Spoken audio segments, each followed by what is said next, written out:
Ini untuk semua aspek. Saya berikan ijazah amalan dari guru-guru kami juga untuk semua aspek. Jadi kalau ilmu insya Allah meningkat lebih kuat, kalau bisnis, kalau bekerja itu lebih lancar dan dilindungi oleh Allah, ya berkah. Kalau di birokrasi, di kedudukan, di apapun, itu pun diangkat oleh Allah dengan cara yang baik dan terhormat, ya karirnya di semua aspek. Satu sholat amalannya. Nah, bukan yang biasa. Bukan yang biasa. Kalau bisa jaga yang 40 rakaat. Yang sering saya sampaikan.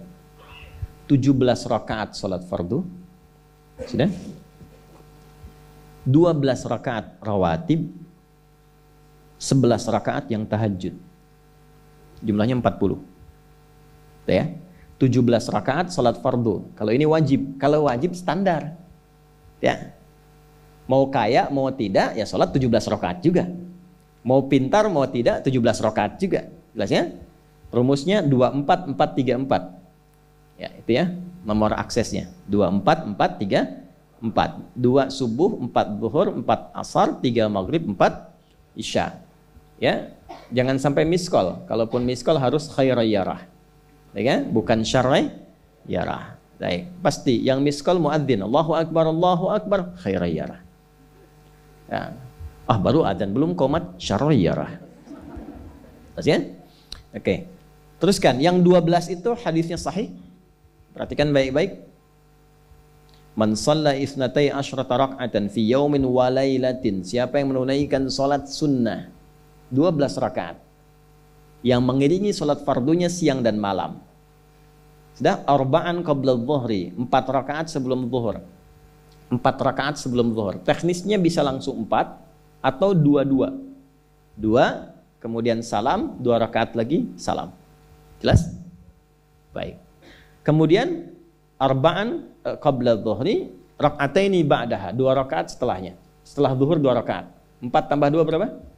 6. Rak'ataini ba'dal maghrib, 2 rakaat setelah maghrib. 6 tambah 2? 8. Rak'ataini ba'dal isya, 2 rakaat setelah isya. 8 tambah 2? 10. Rak'ataini qabla al-fajri, 2 rakaat sebelum subuh. 12 ya? Jaga yang 12 ini. Jaga yang 12. Kalau sebelum zuhur tidak memungkinkan 4, misal sebelum zuhur, karena kasusnya bisa berbeda. Ada Ibnu Umar, Abdullah bin Umar radhiyallahu taala anhuma, menemukan kasus berbeda, seperti Anda di kantoran waktu singkat saat Ramadan, kan?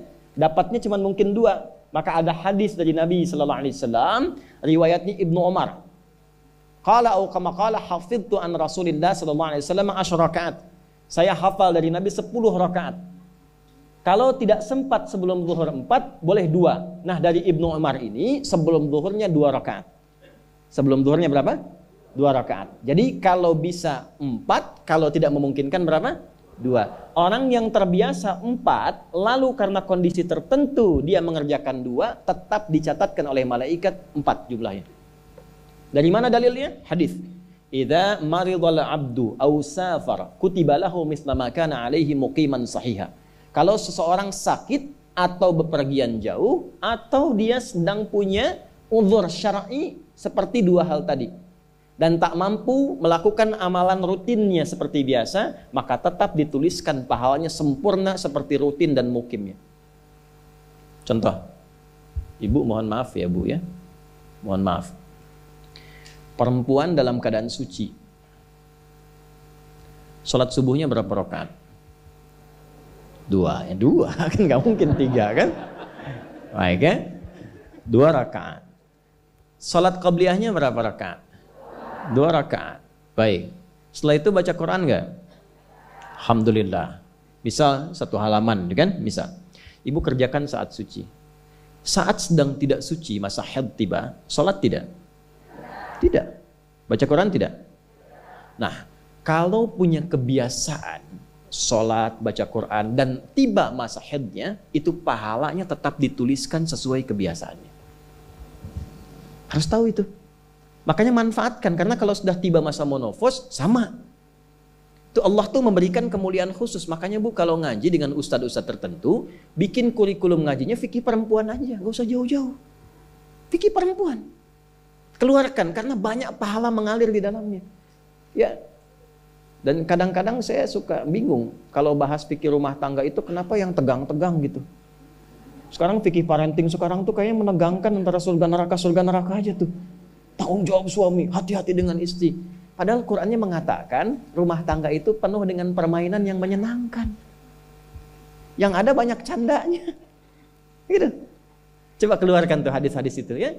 Ibu tahu salah satu istri Nabi ada namanya Sayyidah Saudah binti Zam'ah. Itu sepuh bu. Usianya sekitar 70 tahunan ke atas. Dan beliau, Nabi SAW bangunkan rumahnya, itu kamarnya di samping Sayyidah Aisyah, dekat situ, dekat Raudhah. Sepuhnya luar biasa, hobinya bikin makanan, masak.